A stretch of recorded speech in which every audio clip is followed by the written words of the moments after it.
আসসালামু আলাইকুম ওয়া রাহমাতুল্লাহি ওয়া বারাকাতুহু। কেমন আছেন সবাই?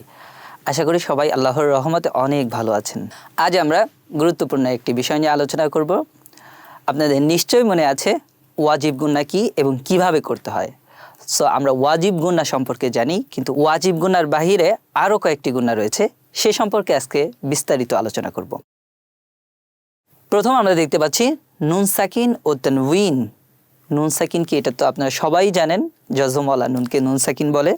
আমরা একটু দেখি তারপরও, যেমন এটা হলো নুনের উপর সাকিন দেওয়া আলিফ নুন জবর আন, এটা আমরা জানি। আলিফ নুন জের ইন, আলিফ নুন পেশ উন। তো তানউইন কাকে বলে? দুই জবর দুই জের দুই পেশকে তানউইন বলা হয়, এটা আমরা জানি। যেমন বা দুই জবর বান, বা দুই জের বিন, বা দুই পেশ বুন। তো একটু খেয়াল করেন যে বা দুই জবর বান আর বা নুন জবর বান, সাউন্ড কিন্তু একই। বা দুই জবর বান, বা নুন জবর বান।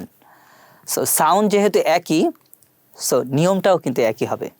তো নুন সাকিন ও তানউইনের পর যদি কিছু হরফ আসে তাহলে গুণনা করতে হবে, আর কিছু হরফ আসলে গুণনা করতে হবে না। সো কোথায় গুণনা করতে হবে এবং কোথায় গুণনা করতে হবে না এ সম্পর্কে একটু জানব। নুন সাকিন ও তানউইন চারটি নিয়মে পড়া যায়। প্রথম ইজহার, ইকলাব, ইদগাম ও ইখফা। তো ইজহারটা আমি একটু লাল করে দিয়েছি, ইজহারটাই স্পষ্ট করে পড়তে হবে। বাদ বাকি তিনটা আছে, এই তিনটায় গুণনা করে পড়তে হবে। যেটা গুণনা নাই এটা আগে সর্বপ্রথম আমরা শিখব, তারপরে যেটা গুণনা আছে সে সম্পর্কে জানব। যেটা ব্যতিক্রম সেটা যদি আমরা সর্বপ্রথম শিখি তাহলে বাদ বাকিগুলো সহজ হয়ে যাবে। তো আমরা সর্বপ্রথম ইজহার সম্পর্কে জানব। ইজহার অর্থ স্পষ্ট করে পড়া। যদি আমি একটা আপনাদের উদাহরণ দিই, মিন শাররিল ওয়াসওয়াসি, মিম নুন জের মিন, নুন সাকিন আসছে, মিন শাররিল ওয়াসওয়াসি। এখানে কিন্তু আমি কোনো গুণনা করিনি, স্পষ্ট করে পড়েছি। আর যদি আমি এইভাবে পড়ি, মিয় শাররিল ওয়াসওয়াসি, মিয়, হালকা একটু নাকের ভিতর নিয়েছি, এটা হলো গুণনা করে পড়া। তো আমরা যেহেতু স্পষ্ট করে কিভাবে পড়তে হবে এটা শিখতেছি, সো আগে এটা দেখি। সো আমাদের এই 6টা হরফ আগে সর্বপ্রথম মুখস্থ করে নিতে হবে। হামজা হা, আইন হা, গইন খ। আমার সাথে একটু বলেন, হামজা হা, আইন হা, গইন খ। হামজা হা, আইন হা, গইন খ। নুন সাকিন ও তানউইনের পর এই 6টি হরফের কোনো একটি হরফ আসলে আমাদেরকে স্পষ্ট করে পড়তে হবে। যদি নুন সাকিন আসে, তারপর যদি হামজা হা, আইন হা, গইন খ যে কোনো একটা হরফ আসে তাহলে আমাদের স্পষ্ট করে পড়তে হবে। তানউইন যুক্ত কোনো হরফের পর হামজা হা, আইন হা, গইন খ যে কোনো একটি আসে, সব করে একসাথে আসবে এমন না, যে কোনো একটি হরফ যদি আসে তাহলে আমাদেরকে স্পষ্ট করে পড়তে হবে। আমরা কিছু উদাহরণ দেখব, তাহলে ইনশাল্লাহ বাদ বাকিটা ক্লিয়ার হয়ে যাবে। প্রথম আমরা একটা শব্দ দেখতে পাচ্ছি, আযাবুন আযীম। আযাবুন আযীম, বা দুই পেশ বুন, যেহেতু এটা বার উপর তানউইন আসছে, বা দুই পেশ বুন তানউইন, এবং তারপরে একটা হরফ দেখতে পাচ্ছি আইন, হামজা হা, আইন হা, গইন খ। সো আইনটা ইজহারের হরফ, সো আমাদেরকে এখানে স্পষ্ট করে পড়তে হবে। এইভাবে পড়তে হবে, আযাবুন আযীম। আযাবুন আযীম বলা যাবে না, স্পষ্ট আযাবুন আযীম, একদম ক্লিয়ারভাবে পড়তে হবে। তারপর আমরা একটা শব্দ দেখতে পাচ্ছি, মিন আজালিন। মিম নুনছের মিন, নুন সাকিন আসছে, নুন সাকিনের পর হামজা আসছে। সো আমাদের এইখানেও কিন্তু স্পষ্ট করে পড়তে হবে, মিন আজালিন, মিন আজালিন। এখানে আমি কোনো গুণনা করিনি। তো আমরা আরও কয়েকটা উদাহরণ দেখব। প্রথম আমরা একটা আয়াত দেখতে পাচ্ছি, যেটা হলো সূরা ফাতিহাতে রয়েছে, আনআমতা আলাইহিম। আন আমতা, আলিফ নুন জবর আন, নুন সাকিন আসছে, নুন সাকিনের পর আইন আসছে। একটু খেয়াল করেন, নুন সাকিনের পর আইন আসছে। আইন কিসের হরফ? ইজহারের হরফ। হামজা হা, আইন হা, গইন খ। সো আইনটা কিন্তু ইজহারের হরফ। সো আন আমতা আলাইহিম একদম স্পষ্ট করে আমাদের পড়তে হবে, আন আমতা আলাইহিম। এখানে আমি কোনো গুণনা করব না। এরপরটা যদি একটু খেয়াল করি, মিন হাবলিল ওয়ারিদ, নুন সাকিন, তারপর আসছে হা, হাই হুত্তি। এই হা, এই হাটা এখানে আসছে, নুন সাকিনের পর এই হাটা আসলে আমাদেরকে স্পষ্ট করে পড়তে হবে। অথবা তানউইনের পর যদি আসে, যে মিন হাবলিল ওয়ারিদ। আমরা আরও একটা খেয়াল করি, মিন খৌফিন আছে, নুন সাকিনের পর খ। খ কিসের হরফ? এজহারের হরফ। সো আমাদের এখানেও স্পষ্ট করে পড়তে হবে।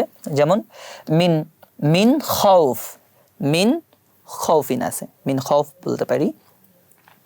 এরপর আমরা দেখব তানউইনের পর যদি আসে, সো একই নিয়ম, জাস্ট একটু খেয়াল করেন। রগদান তানউইন আসছে, তানউইনের পর হা আসছে। হা কিসের হরফ? এজহারের হরফ। সো আমাদের এইখানে কি করতে হবে? গুণনা করে পড়তে হবে, তাই না? না, একদমই না। এইখানে আমাদের একদম স্পষ্ট করে পড়তে হবে। রগদান হাইসু শিতুমা, রগদান হাইসু শিতুমা, কোনো আমি গুণনা করতেছি না। তারপরটা যদি একটু খেয়াল করি, সাওয়াউন আলাইহিম, সাওয়াউন আলাইহিম, আমি যদি এইভাবে বলি সাওয়াউ আলাইহিম, তাহলে কিন্তু গুণনা হবে। যেহেতু তানউইনের পর আইন, আইন হলো ইজহারের হরফ, এখানে আমাদের স্পষ্ট করে পড়তে হবে।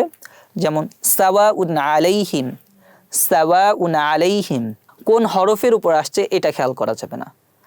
যে কোনো হরফের উপর তানউইন দুই জবর দুই দুই পেশ আসতেই পারে, কিন্তু খেয়াল করতে হবে নুন সাকিনের পর কি এই কটা হরফ আসছে, যে হামজা হা আইন হা গইন খ, তার মানে এই 6টা হরফ কি নুন সাকিনের পর আসছে অথবা তানউইনের পর আসছে, এটা খেয়াল করতে হবে। না এই তানউইনটা খেয়াল করতে হবে, না নুন সাকিন খেয়াল করতে হবে। যদি নুন সাকিন বা তানউইনের পর 6টা হরফের কোনো একটা হরফ আসলে গুন্না ছাড়া পড়তে হবে। এটা যদি আমরা শিখতে পারি তাহলে বাদ বাকি পড়াটা একদম ক্লিয়ার। আর বাদ বাকি যে করা আছে সব করাই কম বেশি গুন্না আছে। শেষের শব্দ জোড়া লিবাদিন আদুউন, দদের নিচে 2 জের আসছে এবং আইনটা হলো ইজহারের হরফ, আমাদের স্পষ্ট করে পড়তে হবে। লিবাদিন আদুউন, তানউইন যে কোনো হরফের সাথে আসতে পারে, আমাদের খেয়াল রাখতে হবে তানউইনের পর এই 6টি হরফের কোনো একটি হরফ এসেছে কিনা, অথবা নুন সাকিনের পর এই 6টি হরফের কোনো একটি হরফ এসেছে কিনা, এটা আমাদের খেয়াল রাখতে হবে। যদি নুন সাকিন বা তানউইনের পর এই 6টি হরফের কোনো একটি হরফ আসে তাহলেই একমাত্র স্পষ্ট করে পড়তে হবে, তা বাদে কিন্তু আমাদের স্পষ্ট করে পড়া যাবে না। তো ইজহার কি এবং ইজহারের নিয়মটা কি এটা আমরা শিখলাম। এরপর আমরা শিখব ইকলাব কি। আমরা পড়েছিলাম নুন সাকিন এবং তানউইন 4 নিয়মে পড়া যায়। প্রথম আমরা পড়েছি ইজহার, তারপর এটা হলো ইকলাব। সো ইকলাব কিভাবে পড়তে হবে অথবা ইকলাবের নিয়ম কি এটা সম্পর্কে বিস্তারিত আলোচনা করব। নিয়ম কিন্তু একই, যে নুন সাকিন বা তানউইন দেখা যাচ্ছে যে হরফের ক্ষেত্রে কোথাও গুণনা করতে হবে, কোথাও গুণনা করতে হবে না। তা কোথায় গুণনা করতে হবে না এটা আমরা শিখলাম, যে হামজা হা আইন হা গইন খ যদি আসে তাহলে আমাদের গুণনা করতে হবে না। বাদ বাকি আর যেসব জায়গা আছে এখানে আমাদের গুণনা করতে হবে, এক একটা এক এক গুণনা করতে হবে। সো এবার আমরা শিখব ইকলাব। ইকলাব অর্থ পরিবর্তন করে পড়া বা বদলাই পড়া, যেটাই আমরা বলি না কেন। সো ইকলাবের হরফ একটি বা, ইকলাবের হরফ একটি বা। নুন সাকিন বা তানউইনের পর যদি এই বা আসে, আমরা শিখেছিলাম ইজহারের ওই 6টি হরফ আসলে স্পষ্ট করে পড়তে হবে, কিন্তু যদি বা আসে তাহলে আমাদেরকে মিম দ্বারা বদলাই পড়তে হবে। এটা কিভাবে করে এটা একটু দেখব। আমরা একটু খেয়াল করি, ফালাম্মা আম বা আহুম, ফালাম্মা আম বা আহুম, এই নুনের উপর দেখেন সাকিন রয়েছে এবং ছোট্ট একটা মিম দেওয়া রয়েছে, একটু খেয়াল করলে দেখতে পারবেন। ফালাম্মা আম বা আহুম, নুন সাকিনের পর বা আসছে, সেজন্য মিম দ্বারা আমাদেরকে নুনটাকে বদলায় পড়তে হবে, এটা একটু খেয়াল রাখেন।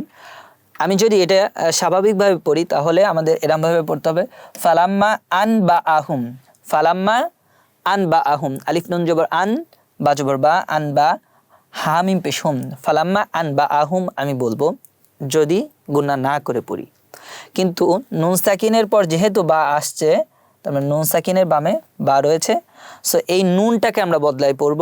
যেমন ফালাম্মা আম বা আহুম, আম বা আহুম, আলিফ মিম বলতেছি, আলিফ নুন বলতেছি না আমি, আম বা আহুম, আম বা আহুম, ফালাম্মা আম বা আহুম, আম বা আহুম।